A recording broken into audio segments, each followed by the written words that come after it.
Good morning. Can we all find a seat?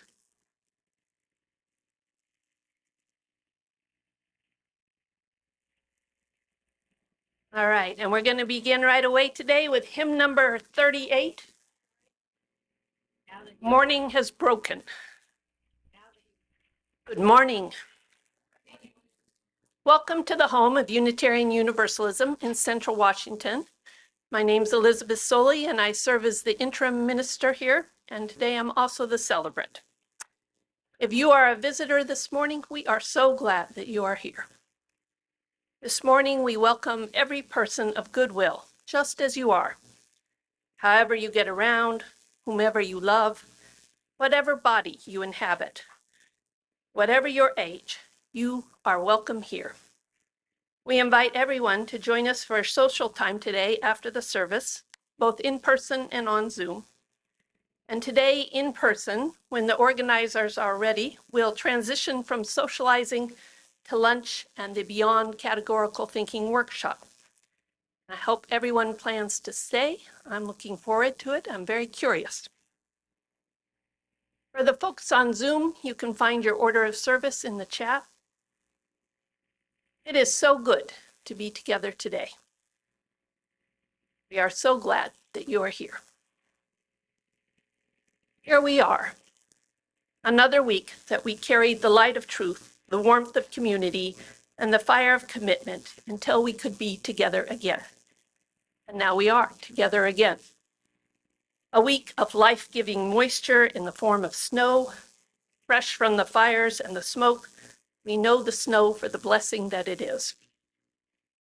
Another week of joys and sorrows and challenges, and now we are together again. Make your body comfortable. Ground yourself to the good earth. Close your eyes or soften your gaze. Take a deep breath. Let your shoulders down. Let your mind still.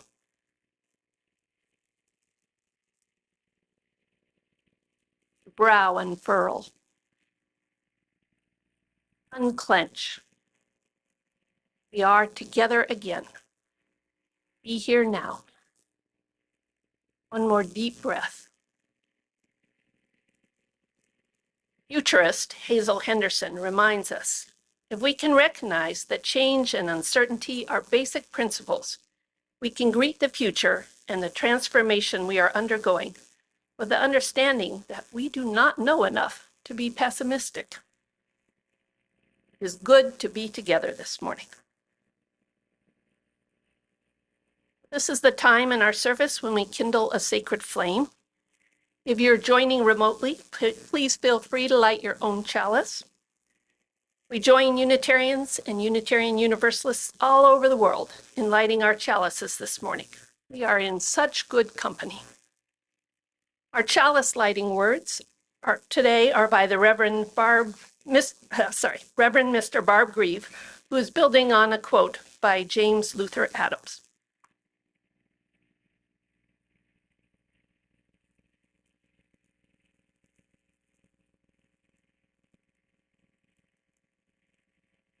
Church is the place where we practice what it means to be human. On this sacred day, in this holy place, as we light our chalice, may we remember to practice what it means to be human.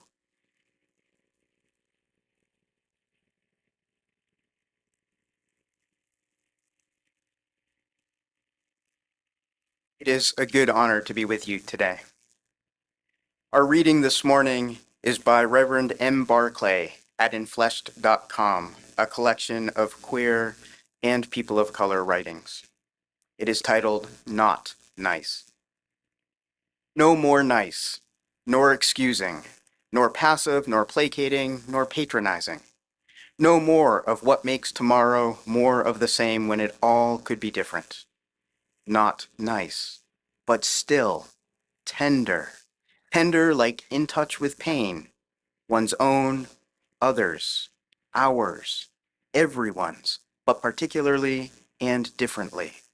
Tender like knowing from experience Tender, like there's too much at stake not to be. Tender, like fiercely fighting for the soft parts of us trying to make it. The possibilities of right relationships, the justice that changes everything, roots deep.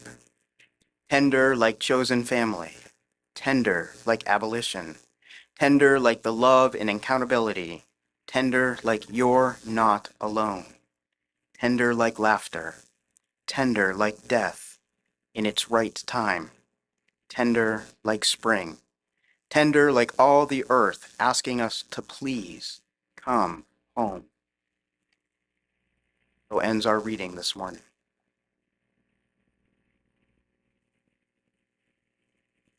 To me, we didn't introduce you. Would you like to say who you are?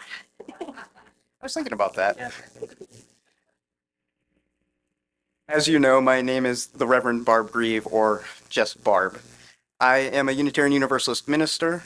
I was the co-moderator of the Unitarian Universalist Association from 2017 to 2020, leading us into the beginning of our pandemic.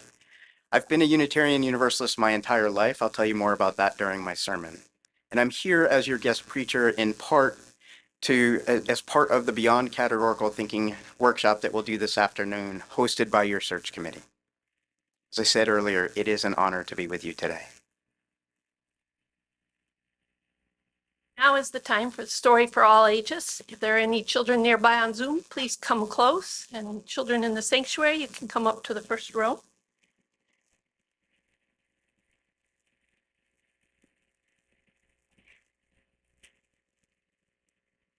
As you're coming up, I'll tell you that the story we're telling you this morning comes from Unitarian Universalist religious education grandmother, Barbara Marshman, who taught it to my mother, a longtime religious educator, who taught it to me, and I share it with you this morning. Toadstool in the spindly plant. At the edge of the forest stood a large, squat toadstool. Next to him grew a spindly plant about the same height with 4 leaves. One day, the toadstool said to his companion, "Hey, Skinny, I've been watching you. Tell me this. How come when somebody kicks a toadstool, we fall to pieces? But when someone steps on you, you can straighten right up again, good as new." Skinny Plant thought for a while and then answered, "I guess it's because I have something deep down under the ground called roots. They go down deep, and when I get stepped on, I just hang on tight with my roots. Hang on so tight until I'm all right again." "That's a great idea," said the toadstool. "How do you go about getting these roots?" "Well," said his friend, "it takes a long time. I've been growing mine for almost a whole year." "A year?" shouted the toadstool. "Who's got that kind of time? A whole year growing something that you can't even see? Roots may be handy, but that's the silliest waste of time I've ever heard." And he laughed and laughed. Finally, he said to his forest friend, "By the way, Spindly, when you've got all your fancy roots grown, what do you expect to be?" Spindly Plant seemed to grow taller as he spoke. "Do you see that tallest oak tree standing against the winds on the top of that hill? That's my mother, and someday I'm going to be strong and tall just like her." One of the things that I love about the story is it reminds us of how important it is to grow those roots, and being at church helps us to grow those roots to give us some stability when the times get hard. So I'm glad the little ones, all the way to the biggest and oldest among us, are here today. We'll get ready to sing our children to their classrooms. If you're the teacher today, can you stand up so the children can see who you are? Penny here. Okay, so Penny and Heather. So if you'll follow Penny and Heather, well, Penny at least, to the blue house, we'll sing you on your way. Chris.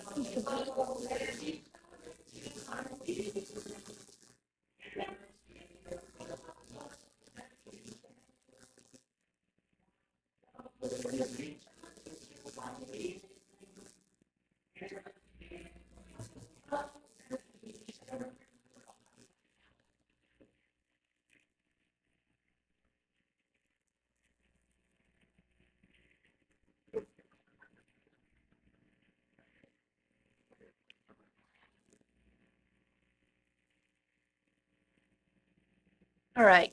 So this is the time in our service we set aside with reverence and to honor life events which have an impact on us in deep and personal ways. This is not. You sure you haven't sung that before? That was fantastic. He drew a circle that shut me out. Heretic, rebel, a thing to flout. But love and I had the wit to win. We drew a circle that took him in. These words by American poet Edwin Markham were the opening words to the children's chapel of my childhood, where we children sat on our carpet squares, sometimes in lines, and sometimes in an ever-widening circle, with the director of religious education teaching us the core values of our Unitarian Universalist faith, through story, song, and activity. The closest thing we had to rituals back then was the recitation of this poem and gathering together. These were the years before lighting a chalice became ritualized and common practice in UU congregations. I was a child attending chapel services in the years before our principles were reformulated to remove sexist language, before they were radically changed from their original form to the precursor of how we know them today. When we removed man-only language, removed the assumption of race and class and religious superiority that was embedded in the original version. And we added our respect for the interdependent web of all existence. I was 14 years old when the newly agreed upon principles were adopted by the 1985 General Assembly. I remember vividly the green and red wallet cards that congregations purchased to help members learn and share the newly adopted principles. And I remember the resistance and the heated conversations that were had in the years leading up to that change. It was the year I entered high school, and the congregation's youth group still under the form of LRY, or Liberal Religious Youth. During my high school years, the group and our youth movement shifted from LRY to YRUU, or Young Religious Unitarian Universalists. The change was more than just a name change. It was a foundational shift in how we did youth empowerment. A decade later, in 1995, the Gray hymn book, Singing the Living Tradition, was released and became the new standard in our congregations. These are just a few of the transitions I've witnessed. Each of these transitions, each one in our faith and approach to expressing our faith as individual transitions and collectively, have been blessings in my life. Together, they have taught me that Unitarian Universalism truly is a living tradition, a faith tradition grounded in an ever-revealing, ever-evolving understanding of ourselves and our role in the wider world. This lesson of change is foundational to our practiced faith. It has been a life-saving lesson and blessing, and has given me so much, as I hope it has for you. I sometimes casually say that Unitarian Universalism saved my life. I don't mean it figuratively. It literally saved my life. I am an adoptee who's had the privilege of meeting some of my biological family.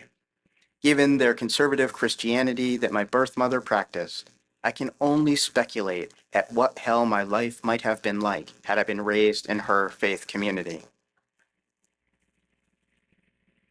You see, I knew way back in kindergarten that my gender was not what it was assigned at birth, though it would take me almost 2 full decades before I had words to articulate my understanding of myself. Nurtured into being by a congregation of people who loved me just as I am, who supported me with all my quirks, all my stubbornness, all my insistence on not following the rules. They encouraged my creativity, my innovation. They modeled complexity and community and change. This is what gave me the strength to come out as transgender at a time when most people around the globe had never been exposed to the word, never mind any sense of what it meant. It was a time when most of our trans and queer folks were isolated, living without the technologies that connect us today, and unable to fully be themselves and simultaneously be in mixed community. I am grateful, ever grateful, to be raised in this faith that at an earliest age taught me that God loves me just as I am, and as I am becoming, and that members of my faith community will learn how to and then will do the often hard work of being uncomfortable as they learn new ways of moving in the world that includes me, especially when it means together we can draw a circle to invite others in. One of the gifts of Unitarian Universalism is that we understand we are coming into life midstream, and we have an obligation to those who came before us and to those who will come after us, that we are enjoying the fruits of another's labors while also planting and tending the metaphorical and sometimes physical seeds that those who come after us will enjoy. For me, this is easier to remember when I am part of a multi-generational community where some of my friends are my age, while others are decades older than me, and now that I've aged enough, some are 40 or so years younger than me. It is a place where we seek the wisdom of elders and yelders alike, yelders being those wise youth and children among us. So at the age of 14, I officially signed the membership book at the First Parish in Framingham, Massachusetts, becoming a voting member of the congregation. Today, I serve them as one of their community-affiliated ministers. I had been dedicated there as a baby, but taking that move into official membership felt important and continues to be one of the most cherished decisions I've made in my life. As I have said, I am ever blessed to have been raised in a faith community that embraced me as a child, provided me opportunities and support as a teen, and continues to encourage me to grow as an adult. I am grateful for our collective theology and heritage, those things that embrace liminal spaces and simultaneously honor the transient and the permanent. For me, active participation in church worship taught me the importance of ritual and storytelling, of sharing of ourselves and our life experiences. It has taught me how necessary community is, not only when disaster happens and we pool our resources together to help one another, but also when life is good and we celebrate together. I have learned the power of collective cries of outrage when the world's violence is too much to bear alone, through protests, rallies, and calls to action. As you know, together we can make more of a difference than any one of us alone could do. Throughout my childhood, I had ample opportunity to attend committee and congregational meetings. Now, to be fair, often because my mother worked for the church and that was the built-in childcare. Just to be fair. But I loved it. And I'm one of those children who love our governance processes. It was through witnessing the business of the church that I learned the importance of questioning how our decisions are grounded in and reflective of our values. Everything from where our toilet paper comes from to which businesses we choose to support through our patronage. I learned the intricacies of using Robert's Rules of Order and had them memorized by the time I was 11. And later in life, I learned the nuanced benefits and challenges that such a form of governance brings. From there, I was introduced to multiple ways to govern, from various interpretations of those stubborn rules of Robert's to consensus models and everything in between. Being part of this living tradition means that as uncomfortable as it often is, we are willing to confront our collective histories, telling the stories of struggle as well as the stories of success. It means accepting that often someone other than ourselves has more wisdom. I don't know about you, but I struggle with that one sometimes. But they might have more wisdom, more experience, different insights than we do personally. In April of 2011, I was asked by the UUA to share my hopes for the future of our faith. Here's what I wrote back then. Our faith is not an easy one to practice. It demands of us that we be in constant awareness and dialogue of the world. Unitarian Universalism requires religious engagement, not just when it is convenient or easy, but in every moment of our living, breathing lives. We have a rich history and a complicated theology. We have a complicated history and a rich theology. One of the greatest strengths of Unitarian Universalist theologies is that it offers an image of life that is in motion and pluralistic. Through our focus on community and covenant, we learn that the holy takes place in our connections to and with one another. Yet at times there seems to be a disconnect between the church school lessons I learned as a youngster and how we adults live out our UU values. The Unitarian Universalism of my childhood taught me that with diversity comes strength, that through embracing our differences, we can better understand the world around us. Yet my years working in and with our congregations have taught me that more often than not, this is more theory than practice, that our hearts want that, and our minds have a hard time getting there. That at times, we seek to be with those just like ourselves, to not be taken out of our comfort zone. Yet I have witnessed our congregations make tremendous progress in embracing diversity and changing the ways they are in the world in order to accommodate a beloved member of their existing community. From how we use pronouns and names to building of ramps and elevators. My hope for our future is that it does not take someone already within our community to inspire us to change our ways to be more inclusive and affirming. My hope is that we are willing to change in order to greet all with open hearts, that we are willing to create a circle to widen the circle that welcomes those who are not yet here.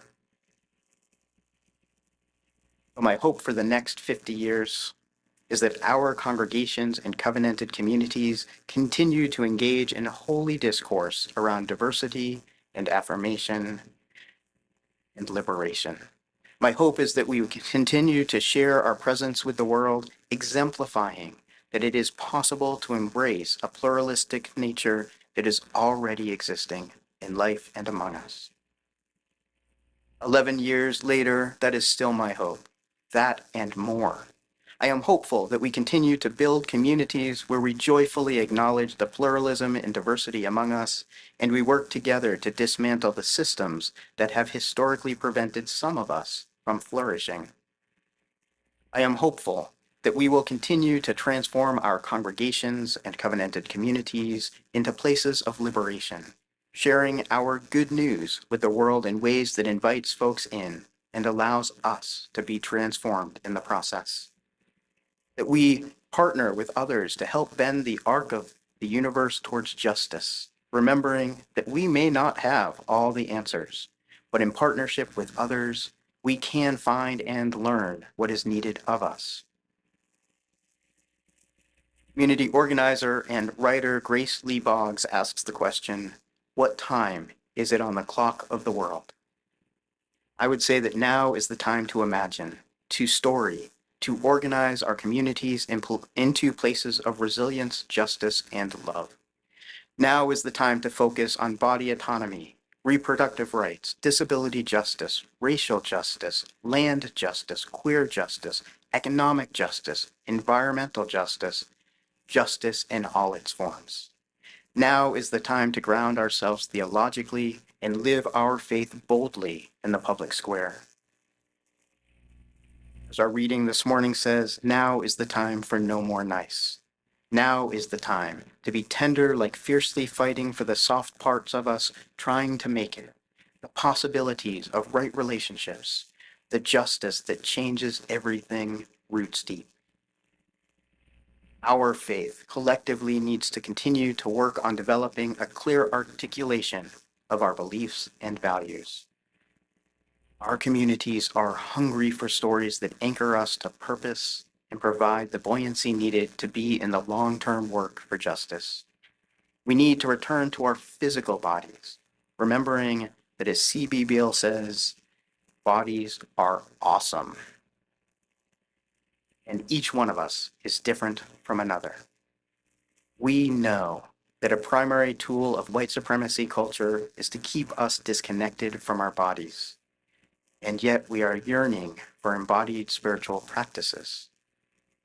We are blessed by a Unitarian Universalism that is unconditionally committed to dismantling white supremacy culture that from its very beginning has lived into and modeled a commitment to changing to meet the needs of our times. Sometimes we've done that well, and often we've had to repair some relationships in the process.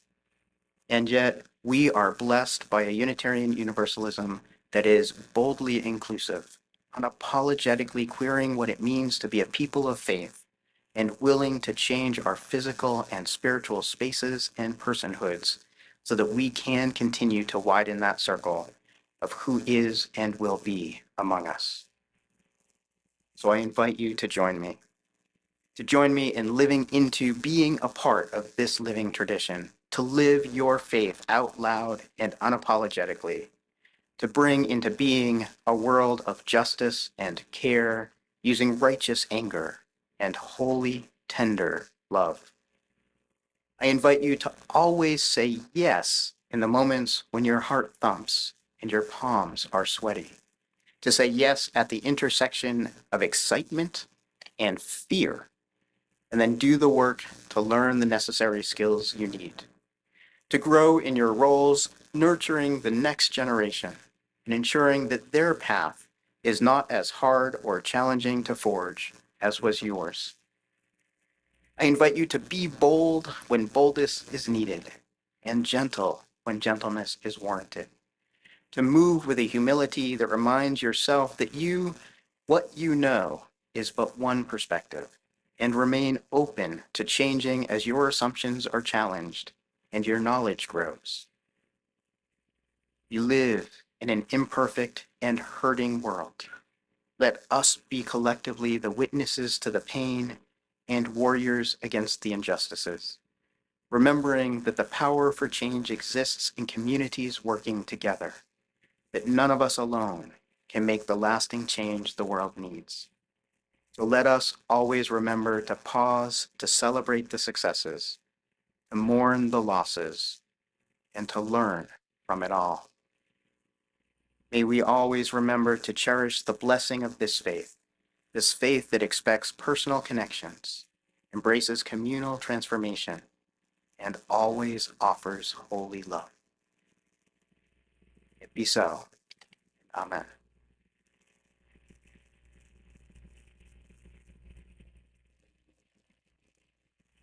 We are blessed by your generosity. We are blessed by the Reverend Mr. Barb Greve, and we are blessed with some beautiful piano music this morning. May your gifts make a difference in our communities through the ministries of this church. Thank you.